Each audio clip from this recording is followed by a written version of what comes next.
السلام عليكم ورحمة الله وبركاته. وعليكم السلام ورحمة الله وبركاته. እሺ ጥያቄ ስለ ዝምድና መቁረጥ ነው ማለት ነው። እና እህቴ ከፍራለች አላህ ሂዳያ ይስጣትና ስከፍር በቤተሰብ ጉዳይ ነው ማለት ካፊር አክስታችን ነበረችና እሷ ልጅ ስለሌላት ልታሳድጋት ሰጧት። ከዛም በኋላ አባቴ ባደራ ሰጥቷት ነበረ። እሱ ከሞተ በኋላ ከፈረች ማለት ነው። እና አሁን እኛን ብዙም አንቀርባትም አትቀርበንም፣ ብንቀርባትም ተጽዕኖ ታሳድርብናለች። እንደዛም ስለሆነ ከማናችንም ጋር አትቀርብም ማለት ነው። እናቴንም ሁላችንም በቃ አትቀርብም። እና ይሄ ዝምድና መቁረጥ ይሆናል የሚለው ነው ማለት ነው። ዳራሰና አይሆን ዳዕዋ አድርጉላት ከቻላችሁ በእናንተ ላይ ያንን ዳዕዋ ስታደርጉ እሷ እሺ እናትስ በዚህ ጉዳይ ትጠየቅበታለች ማለት ለካፊር ሰው ሰጣ እንደዚህ ስለሆነች ትጠየቅበታለች። አዎ ልጆቻችሁን ኃላፊነት ተጥሎባችኋል። እነሱን ተንከባከቡ፣ በዲላ ያሳድጓቸው። ሃይማኖቱ ሙስሊም ላልሆነ ሰው ልጆቻቸው እንዲያሳድጉላችሁ መስጠት ተገቢ አይደለም። ስለ ልጆቻችሁ እናት ትጠየቃለች። قال النبي صلى الله عليه وسلم كلكم راع وكلكم مسؤول عن رعيته والرجل راع في أهله ومسؤول عن رعيته والمرأة راعية في أهل بيتها ومسؤولة عن رعيتها أضيعت أم حفظت እናት ስለ ልጆቿ ኃላፊነት ተጥሎባታል። ስለተጣለባትም ኃላፊነት የትንሣኤ ቀን ትጠይቃለች ብለዋል ነብያችን ሰለላሁ ዐለይሂ ወሰለም። ለታቻለ አይደል? ስለዚህ እናት ነገ የትንሣኤ ቀን ልጅ ሰጥቼሽ ነበር ይላታል አላህ ሱብሓነሁ ወተዓላ። በምን መልኩ አሳደግሻቸው? በእኔ መንገድ አሳደግሻቸው ይልሻል። የዛኔ አይ አንተን መንገድ በዚያ ሳላሳድጋቸው አንተን በካዱ ሰዎች መንገድ ላይ እንዲያድጉ አድርጌያለሁ ማለት በጣም ከባድ የሚያሳፍር ነገር ነው። ስለዚህ ልጆቻችሁን አደራ ተንከባከቡ፣ በዲላ ያሳድጓቸው። አደራ አደራ አደራ። እነሱን በዲላ ብታሳድጉ ደግሞ እጅግ በጣም ታላቅ ምንዳን ታገኛላችሁ። በእያንዳንዱ ልጃችሁ ያ ልጅ በሰገደ ቁጥር፣ በጾመ ቁጥር፣ ቁርአን በቀራ ቁጥር፣ መልካም ስራ በሰራ ቁጥር ምንዳ ለእናትና ለአባቱ ይሄዳል። ምክንያቱም ያ ልጅ በዚህ በዲላ ተኮትኩቶ እንዲያድግ ያደረጉት እነርሱ ናቸውና እናቶች ይህንን አጅር ተጠቀሙ። አንዲት እናት ልጇን ወደ ቁርአን ቤት ብትልክ፣ ወደ መድረሳ ወደ መስጂድ ብትልክ ያ ልጅ በሰገደ በጾመ በቀረ ቁጥር ምንዳ ታገኛለች። እርሷ ከሞተም በኋላ ቢሆን ራሱ ማለት ነው ዶታቸው ከሞተች በኋላ ቢሆንም የማይቆረጥ ምንዳ ታገኛለች። ነብዩ ሰለላሁ ዐለይሂ ወሰለም አላህ በቁርአን ላይ ሲገልጻቸው ወኢነከ ምን አላቸው? ወኢነ ለከ ለአጅረን ገይረ መምኑን። ያ ሰላም ሙሐመድ ሆይ ለአንተ የማይቋረጥ ምንዳ እኮ ነው ያለህ ይላቸዋል።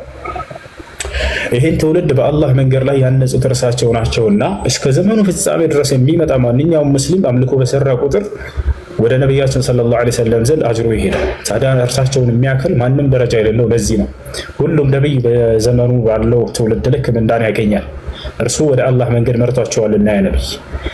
ታዲያ የነብዩ ሰለላሁ ዐለይሂ ወሰለም ማንም ይደርሳል እስከ ዘመኑ ፍጻሜ ድረስ የእርሳቸው ትውልድ ነው። ተቻለርና እና ይሄው እሺ እና ሁለተኛ ጥያቄ ለምሳሌ እኔ መዳም ቤት ነው ያለሁት እና አላህ ቢወፍቀኝ ኡምራ ብትወስደኝ ለምሳሌ መጀመሪያ ብትወስደኝ ለራሴ ነው የማደርገው። ከዛ ሁለተኛ ብትወስደኝ ለሞተ ለአባቴ ወይም ለሞተ ቤተሰብ ማድረግ ይቻላል የሚለው ጥያቄ ነው። ይቻላል። ማስረጃ جاءت امرأة إلى النبي صلى الله عليه وسلم وقالت يا رسول الله إن أمي قد ماتت أفأحج عنها؟ فقال النبي صلى الله عليه وسلم حج عنها واعتمري. አንድ ሴት ወደ ነብያችን ሰለላሁ ዐለይሂ ወሰለም ጋር መጥታ ጠየቀች። አንተ የአላህ መልእክተኛ ሆይ እናቴ ሙታብኛለች፣ ለእርሷ ብዬ ሐጅ ባደርግላት ይቻላል ብላ ጠየቀች። ነብዩ ሰለላሁ ዐለይሂ ወሰለም አዎ ሐጅም ዑምራም ማድረግላት ይቻላል ብለዋታል። አይ እሺ ጀዛከላህ ኸይር። ለጅዛህን ይፈልክ ስላስገባችሁ በጣም አመሰግናለሁ። ሰላም አለይኩም። እኔ እንዳይጠፋብኝ እንዴ በስ ቀደም የተናገርከው ላይ ማለት ነው ይሄ የካፊር ስጋ መብላት ባርከው ላይ يعني من اهل الكتاب ኦኬ مثلا አሁን ይሄ አረብ ሀገራቶች ላይ እንትን አህለ الكتابዎች ማን ነው ካፊሮች አሉ صح አሁን እነሱ እንትን ቢስሚላህ ነው የሚሉት ወላኪን የሚጨምሯቸው እንትኖች አሉ يعني روح القدس እና عيسى عليه السلام فهل نعتبر انه كانه قالوا بسم الله يعني باسم رب العالمين ولا لا صح تمام مثلا بسم الاب والابن والروح القدس يلالو باسم الاب والابن والروح القدس ይሄ በነገራችን ላይ የአረበኛ ቃል ነው በስመ አብ ወልድ መንፈስ ቅዱስ አሐዱ አምላክ አሜን ይሄ የአረበኛ ቃል ነው باسم الاب والابن والروح القدس الاله الواحد امين ይላሉ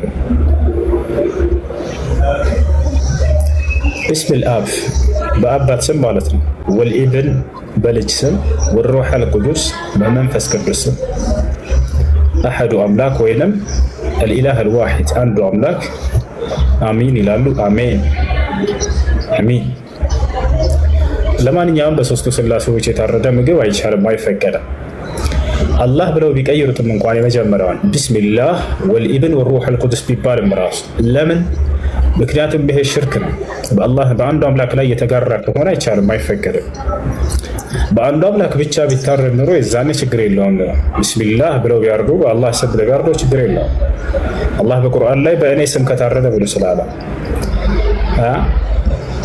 አይሽ السلام عليكم ወአለይኩም ሰላም ወራህመቱላህ ጥያቄ ነበረኝ እሺ እንትን እኔ ማለት ነው ባሌ በሶስት ፈታኝ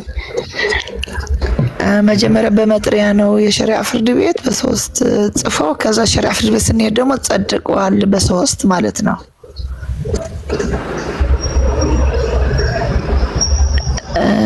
ከዛ እንትን በሶስት በአንዴ ነው በሶስት ያለኝ ጨረሻት ፈጣን ነው እሺ ከዛ በኋላ ደግሞ መልስሻለሁ ይላል በሶስት የፈታን እንዴት ነው መመልሰን ብዬ ነው በአንድ ቀን ሶስት ጊዜ ፈትቼሻለሁ ነው ያለው ወይንስ እያለያየ ፈትቼሻለሁ አሁንም ፈትቼሻለሁ እያለ የፍቺ ቃላቶችን ያለያዩትን የተናገረው ወይንስ በአንድ ቀን ሶስት ጊዜ ፈትቼሻለሁ ነው ያለው አው ልክ መጥሪያ ተሰጠው ሰው ፊት በጽሁፉ በሶስት ፈትቼሻለሁ አለኝ በቃ ከዛ ሸሪዓ ፍርድ ቤት ስንሄድ ደግሞ በጽሁፍ አቅርብ ሲለው ቃዲው ማለት ነው በቃ በሶስት ነው የፈታሃት በሶስት ፈታሽ ብሎ የፍቺ ወረቀት ሰጠኝ ማለት ነው ከዛ በኋላ ደግሞ በቃ ሰው ስጠይቅ አይሆንም መልስሻለሁ አንድ ነው አለኝ ይሄ ነው ጥያቄ አንድ ሪካር የሚያርደው ነብያችን ሰለላሁ ዐለይሂ ወሰለም ስለዚህ ተጠይቀው ነበር ባሁን ላይ ባለፈው ወለው ተናገር ኺላፍ ነው ነብዩ ሰለላሁ ዐለይሂ ወሰለም ንግግር ነውና ዋናው እሱ ላይ ተናግረዋል ተጠይቀዋል جاء رجل إلى النبي صلى الله عليه وسلم وقال يا رسول الله إني طلقت امرأتي ثلاثا أي بكلمة واحدة فهل لي رجعة فقال له النبي صلى الله عليه وسلم نعم رجعها فإنها طلقة واحدة عند سو النبي صلى الله عليه وسلم ጊዜ ወደርሳቸው መጣና ይሄን ጥያቄ ጠየቃቸው እንቱ ያላህ መልእክተኛ ሆይ እኔ ሚስቴን ሶስት ጊዜ ፈትቻት ነበር አላቸው በአንድ ቃል ማለት ነው فهل لي رجعة እኔ መመለስ እድል አለኝን ሲላቸው نعم አሉት አዎ የመመለስ እድል አለ رجعها መልሳት فإنها طلقة واحدة ይህ የፍቺ አይነት አንድ ፍቺ ብቻ ነውና የሚያስይዘው አሉት እንደ አስሉ እንደ መሰረቱ ሶስት ጊዜ ፈትቻለሁ የሚለው ያፈታት ስርዓት አይፈቀድም የዚህ አይነት የፍቺ አይነት ምን ይባላል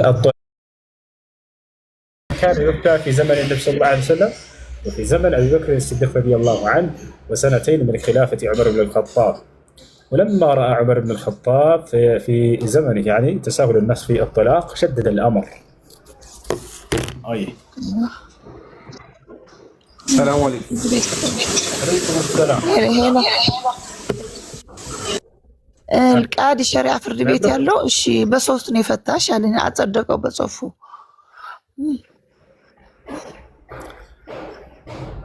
እህት በቃ አንድ ኒካህ ነው የሚወርደው አሉ ነብዩ ሰለላሁ ዐለይሂ ወሰለም مرحبا شكرا جزاك الله እሱ ይሰማል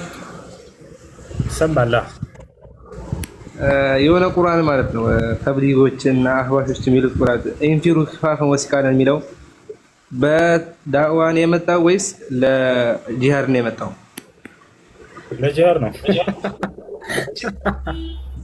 ጀማዓት ተብሊግ ለወንያው እሱ የመጣው ስለ ጂሃድ ነው። انفروا خفافا وثقالا وجاهدوا الى لك وذلك باموالكم وانفسكم في سبيل الله ذلكم خير لكم ان كنتم تعلمون لو كان عرضا قريبا وسفرا قاصدا لاتبعوك ولكن بعدت عليهم الشقة وسيحلفون بالله لو استطعنا لخرجنا معكم يهلكون أنفسهم والله يشهد إنهم لكاذبون عفى الله عنك لما أذنت لهم حتى يتبين لك الذين صدقوا وتعلم الكاذبين سورة التوبة ላይ ይገኛል። እየተናገረ ያለው ስለ ጂሃድ ነው እየተናገረ ያለው እንጂ ስለሌላ አይደለም። ግን እዚህ ቦታ ላይ ትልቁ የጂሃድ አይነት ዳዕዋ ነው ከጦርነት ጂሃድ በላይ። ግን አንቀጹ እንዳው እያወራ ያለው ስለምንድን ነው ከተባለ ስለ ጂሃድ ነው። ዳዕዋ ልክ እንዲሁ ለዳዕዋ መውጣት አንዱ የጂሃድ አይነት ነው። በዛ ተረድተውት ነው። ግን እነርሱ በሐቅ መንገድ ላይ ስላልሆኑ ይህንንም ከዚህ በፊት ብዙ ጊዜ ተናግሬያለሁ። ረضየ መን ረضየ ወሰኽጠ መን ሰኽጥ አን ላ ይህምኒ ከሀገር ወጥቶ ዳዕዋ ማድረግን በተመለከተ 3 መስፈርቶች ያስፈልጉታል። አንደኛ እውቀት ከሌለ ሰው ወጥቶ ሊያስተምር አይገባም። ሶሻል ሚዲያ ላይ አይታችኋል። ያለ እውቀት ወጥቶ ሰውየው አስተምራለሁ ካለ ወይንም መልስ መልሳለሁ ካለ ሙስሊም ላልሆኑ ሰዎች ያለ እውቀት ሲገባ ምን ያክል እንደሚሰብሯቸው አይታችኋል። ምክንያቱም እነዚያኞቹ ፖለቲካ ነው የሚፈልጉት። እዚያ ላይ የሚከተላቸው ሰው ላይ ማጭበርበርና አይምሯቸው ላይ ሽባ መጣል ነው የሚፈልጉት። እውቀት የሌለው ሰው አስተምራለሁ ብሎ ሲመጣ ጊዜ የዛኔ ፈማ የፍሲድሁ አክተር ሚማ ዩስሊሑ ከሚያሳምረው ይልቅ የሚያበላሸው በጣም ይበዛል። ስለዚህ ዳዕዋ ለማድረግ የሚወጣ ሰው መድረክ ይዞ የእውቀት ባለቤት ሊሆን ይገባዋል። ከቁርአንና ከሐዲት ልክ እንዲሁም ደግሞ እንዴት አድርጎ መልስ መመለስ እንዳለበት ያንን የሚያውቅ ሰው መሆን አለበት። አንደኛ መጀመሪያ እሱ ነው። ስለዚህ ጀማዓቱ ተብሊግ በዚህ ላይ ያላቸው አቋም ምንድነው ከተባለ እውቀት መስፈርት አይደለም። እንዴት ካላቸው አይታቸዋል። ዛሬ ከሽሻ ቤት ከጫት ቤት ቶበት ይሉትና አንድን ወጣት ያወጡታል። ቶበት ማሻአላህ። ከዛ ጀለብያ ያለብሱትና ነገ ለዳዕዋ ውጣ ኹሩጅ ሂድ ይሉታል። አይ ስህተት ነው ይሄ መንገድ ስንላቸው ዳዕዋ ማድረግን ትጠላላችሁ ይሉናል። ላ አይደለም፣ ዳዕዋ ማድረግን አይደለም ይጠላ፣ ያለ እውቀት ሂዶ ስለ ኢስላም መናገርን የጠላ ነው። አላህ በቁርአን ላይ ቁል ሃዚሂ ሰቢሊ አድዑ ኢለላሂ ዐላ በሲረቲን አነ ወመን ኢተበዐኒ ብሏል። ዐላ በሲራ አይ ዐላ ዒልም ሚነል ኪታቢ ወሱና ወማ ካነ ዐለይሂ ሰለፍ ሃዚሂል ኡማ። ያለ እውቀት ዳዕዋ ለማድረግ መውጣት ሃዛ ለይሰ መንሀጅል አንቢያ ወልሙርሰሊን፣ የነቢያት መንገድ አይደለም። ነቢያቶችን አላህ ስብሐነሁ ወተዓላ በእውቀት ካነጻቸው በኋላ ነው ለትውልድ አስተምሮ ያላቸው። ነቢያችን ሰለላሁ ዐለይሂ ወሰለም ሶሐቦቻቸውን ለዳዕዋ እንዲወጡ ኹሩጅ እንዲወጡ አዘዋቸዋል። ግን መቼ ከተባለ ወዲያው እንደሰለሙ ሂዱና አስተምሩ ሳይሆን ያሏቸው ካስተማሯቸው በኋላ ነው። بعث رسول الله صلى الله عليه وسلم معاذا إلى اليمن فقال له النبي عليه الصلاة والسلام يا معاذ إنك تأتي قوما من أهل الكتاب فليكن أول ما تدعوهم إليه يشهدوا أن لا إله إلا الله وأني رسول الله فإنهم أطاعوك لذلك فأعلمهم أن الله قد افترض عليهم في اليوم والليلة 5 صلوات فإنهم أطاعوك لذلك فأعلمهم أن الله قد افترض عليهم الزكاة تؤخذ من أغنيائهم فترد إلى فقرائهم فإنهم أطاعوك لذلك فأعلمهم أن الله قد افترض عليهم صوم رمضان فإنهم أطاعوك لذلك فأعلمهم أن الله قد افترض عليهم الحج لمن استطاع إليه سبيلا وكما قال النبي صلى الله عليه وسلم. النبي صلى الله عليه وسلم معاذ بن جبل ሄደና ወደ የመን አስተምር ብለውታል። ኹሩጅ ወጥቷል። ግን ምንድን ነው ሙዓዝ ከተባለ ነቢያችን ሰለላሁ ዐለይሂ ወሰለም ስለ እርሱ ሲመሰክሩ ምን አሉ? አፍቀሁ ናስ ምን ኡመቲ ሙዓዝ ብን ጀበል አሉ። ከትውልዴ በጣም እጅግ በጣም አዋቂ ሰው ብሎ ማለት ሙዓዝ ብን ጀበል ነው ብሎ መስክረውለታል። ይህን ሰው ነው ውጣ ሂድ አስተምር ያሉት። ታዲያ ዛሬ ቶበት ይሉትና ከሽሻ ቤት ከጫት ቤት ያስወጡትና ሶላት ያስጀምሩታል። በሚቀጥለው ቀን ና ኹሩጅ ዳዕዋ እንውጣ። ይሄ ነቢያት መንገድ አይደለም። ይሄ ነቢያት መንገድ አይደለም።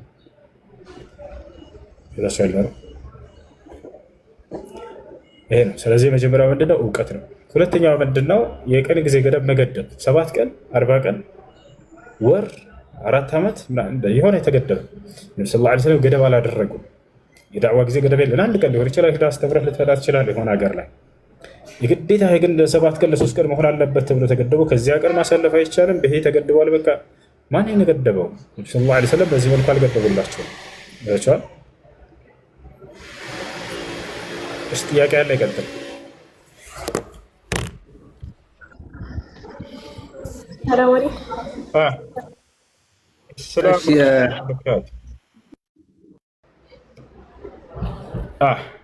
ምንም እሺ፣ ለመልስ አመሰግናለሁ። ጀዛከላ።